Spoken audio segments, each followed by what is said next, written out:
आपके धन को शेयर मार्केट से कई गुना बढ़ाने के लिए हमारे वीडियो देखें और चैनल को सब्सक्राइब करें, वीडियो को लाइक करें और अपने दोस्तों और रिश्तेदारों के साथ शेयर करें। नए वीडियो के नोटिफिकेशन के लिए बेल आइकन ज़रूर दबाएं।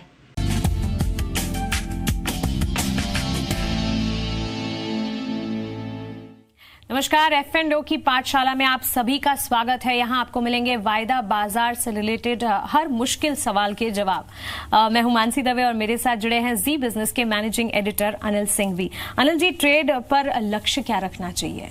टारगेट जी, ज्यादा से ज्यादा जितना कमा पाओ पूरा लूट लो एक ही दिन में। लेकिन वैसे सुना तो है टारगेट ये रखे, टारगेट वो रखे, लेकिन इसमें माइंडसेट किस तरह से बनाया जाए? ये सबसे मुश्किल काम है और ये काम इसलिए मुश्किल है कि हर आदमी का अपना अपना अलग तरीका होता है ट्रेड करने का और टारगेट रखने का। तो अगर आप एक ट्रेडर ऐसे हैं जो अंदाज से ही ट्रेड कर रहे हैं जी, ये ले लेता हूँ बढ़ जाएगा, तो फिर आपको अंदाज से निकलना है। आप ऐसे ट्रेडर हैं जो टेक्निकल्स चार्ट्स देखकर या किसी चार्टिस्ट की सलाह पर कर रहे हैं, राइट? तो फिर आपको वो देखना होगा कि चार्ट पर क्या लेवल्स आ रहे हैं, स्टॉक कहाँ तक जा सकता है, पहला लेवल क्या है, दूसरा क्या है, तीसरा क्या है, अलग अलग लेवल्स होते हैं। तो वो लेवल्स आप रख सकते हैं। तो बेसिकली इसका कोई फॉर्मूला नहीं है। अगर आप बिना किसी फॉर्मूले के, बिना किसी स्टडी के अंदाज से ट्रेड कर रहे हैं तो फिर आपको अंदाज से निकालना। बहुत सारे लोग होते हैं, अच्छा 101 में ले ले, 103 में डाल दे, वाह ठीक है मुझे इतना ही कमाना है। कुछ चार्टिस्ट होंगे कि अरे ये 101.50 के ऊपर निकलेगा तब ये चार्ट पे बाय सिग्नल आ जाएगा, मैं तब खरीदूंगा, तब मेरा 100 रुपए का स्टॉप लॉस है, 104 रुपए 75 पैसे का टारगेट है तो वहां मैं बुक करूंगा। तो ये डिपेंड इस बात पर करता है कि आप ट्रेडिंग किस तरीके से कर रहे हैं। पॉइंट सिंपल है मानसी, अगर आप चार्ट देखकर कर रहे हैं, किसी और की सलाह पर कर रहे हैं, अपनी खुद की गट फीलिंग अपने मन से कर रहे हैं, जिसकी भी सुन के आप कर रहे हैं उसे फॉलो जरूर करें। ओके, मतलब आप एक किसी भी तरह से आप अगर निवेश कर रहे हैं, लेकिन टारगेट, एक लक्ष्य को दिमाग में जरूर रखा जाए। टारगेट की तो बात हो गई। स्टॉप लॉस एक ऐसा वर्ड है जो स्टॉप लॉस भी हम सुनते हैं, इसके फायदा, मतलब स्टॉप लॉस रखने के फायदे क्या है? स्टॉप लॉस से नुकसान है, जैसे आपका स्टॉप लॉस ट्रिगर हो गया यानी कि नुकसान पक्का। लेकिन फिर भी ये फायदे का सौदा है। क्यों? क्योंकि एक तरफ आप कहेंगे अरे स्टॉप लॉस लगाया, नुकसान हो गया, तो फायदा कैसे हुआ? हो सकता है आपका नुकसान अगर आप स्टॉप लॉस नहीं लगाते तो बहुत ज्यादा भी हो सकता था। अब स्टॉप लॉस क्या है वो समझ लीजिए। आपने कोई भी ट्रेडिंग पोजीशन ली और वो ट्रेडिंग पोजीशन, सपोज आपने कोई शेयर 100 रुपए में खरीदा इस उम्मीद में कि 105 हो जाएगा, और ज्यादातर केस में ऐसा होता ही है कि जो आप सोचे वैसा नहीं होता, उसका उल्टा होता है। तो आपको सौदा करते वक्त ये दिमाग में बिठा लेना है कि इस ट्रेड में मुझे इससे ज्यादा पैसा नहीं तोड़ना है, इससे ज्यादा नुकसान नहीं करना है। वो इन टर्म्स ऑफ प्राइस हो सकता है, इन टर्म्स ऑफ मनी हो सकता है। प्राइस कैसे कि मैंने 100 रुपए में शेयर खरीदा, 98 या 97 के नीचे जाएगा तो मैं बेच दूंगा।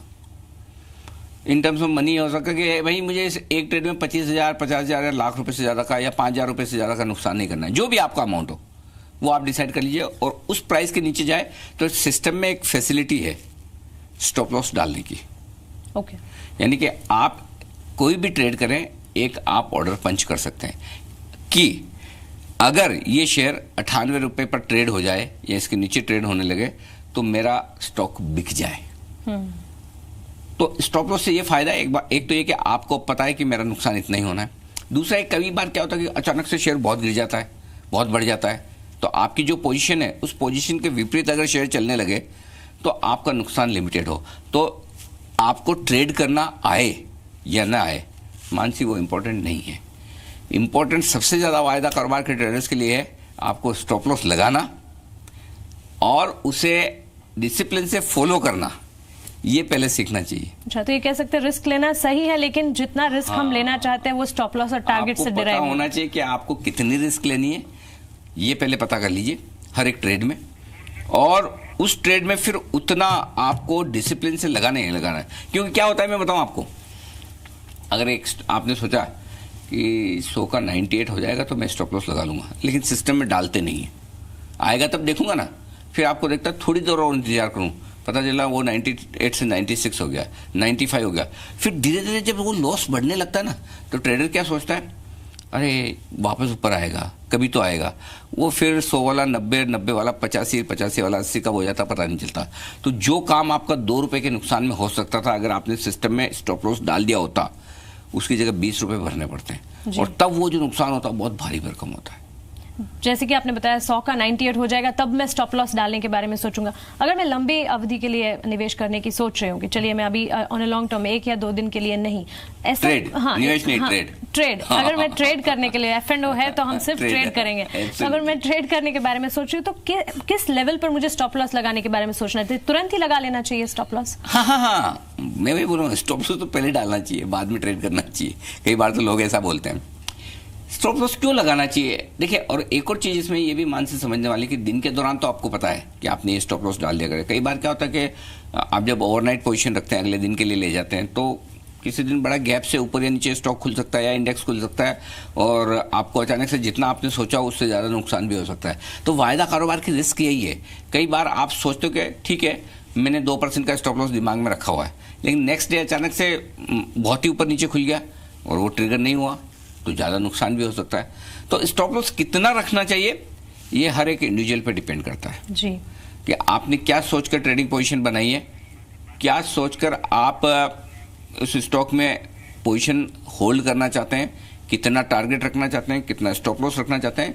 ये हर एक अलग अलग, एक ही पोजीशन में आपका स्टॉप लॉस टारगेट अलग हो सकता है, मेरा अलग हो सकता है, किसी और का और अलग हो सकता है। अनिल जी, ये स्टॉप लॉस जो है इसको हम बार बार बदल सकते हैं, और अगर बदल सकते हैं तो उसे बदलना चाहिए? जितनी बार चाहें बदल लीजिए। आपका अगर मेरी गट फीलिंग मुझे कहती है कि यहाँ पे बढ़ेगा, और हम कई बार एक शब्द का इस्तेमाल करते हैं और उसको कहते हैं ट्रेलिंग स्टॉप लॉस। जी, ट्रेलिंग स्टॉप लॉस क्या है? ट्रेलिंग मतलब ट्रेल करते रहे, यानी पीछे पीछे चलते रहे, जी, उसको ट्रेल करना कहते हैं। स्टॉप लॉस तो पता ही है आपको। वो कब होता है? जब आपने कोई ट्रेडिंग पोजीशन ली और वो आपके फेवर में, सपोज आपने कुछ खरीदार बढ़ रहा है वो, या आपने कुछ बेचा है और वो घट रहा है, तो आपको पैसा बन रहा है, आपका कॉन्फिडेंस बढ़ जाता है। आपके पास दो तरीके हैं, या तो आपका टारगेट आया और आपने सोचा कि मैं प्रॉफिट बुक कर लूं। दूसरा तरीका ये नहीं, मैं अभी प्रॉफिट बुक नहीं करूंगा, मेरा ट्रेड फेवरेबल हो रहा है। कई बार लोग कहते भी है टेक्निकल टर्म्स में भी कि जब आपका प्रॉफिट बन रहा हो तो पूरा लीजिए, लॉस आ रहा हो तो छोटा सा कर लीजिए। तो मैं क्या ऐसा करूं जिससे मेरा प्रॉफिट और बनने की संभावना है तो बनता रहे और नुकसान सीमित हो। तो जो समझिए आपने 100 रुपए में कोई शेयर खरीदा, उसका दाम 103 हो गया, आपने टारगेट रखा था 104 का, तो अब आप क्या करेंगे कि स्टॉप लॉस आपने 98 का रखा था, क्या मैं अपना स्टॉप लॉस आगे बढ़ाकर 100 रुपए कर लूं, 101 कर लूं, 102 कर लूं, ताकि कम से कम मेरा प्रॉफिट बचा रह जाए या मेरा प्रिंसिपल का नुकसान ना हो। क्योंकि आपका जो 100 वाला 103 हुआ, हो सकता है वापस वो 100 भी हो जाए, वापस 98 भी हो जाए, और पता चला आपका स्टॉप लॉस ट्रिगर हो गया, कहाँ आपको 3 रुपए का मुनाफा मिलना था, उसकी जगह 2 रुपए का नुकसान हो गया। तो इसके लिए आपको ये करना चाहिए कि अपने स्टॉप लॉस को धीमे धीमे ऊपर की तरफ शिफ्ट करते रहे, ताकि आपका प्रॉफिट प्रोटेक्ट रहे, नुकसान ना हो। अच्छा, और चाहे लॉन्ग टर्म हो या शॉर्ट टर्म हो, टारगेट और स्टॉप लॉस मेंटेन हाँ, आपके टारगेट आपको बदलिए, टारगेट नहीं बदलने तो स्टॉप लॉस बदलते चलिए। तो टारगेट और स्टॉप लॉस वायदा बाजार के एक अहम नियम है, ये हमने इस बार जाना। आगे ऐसे ही कॉन्सेप्ट्स लेके आएंगे, आप बने रहे हमारे साथ। नमस्कार।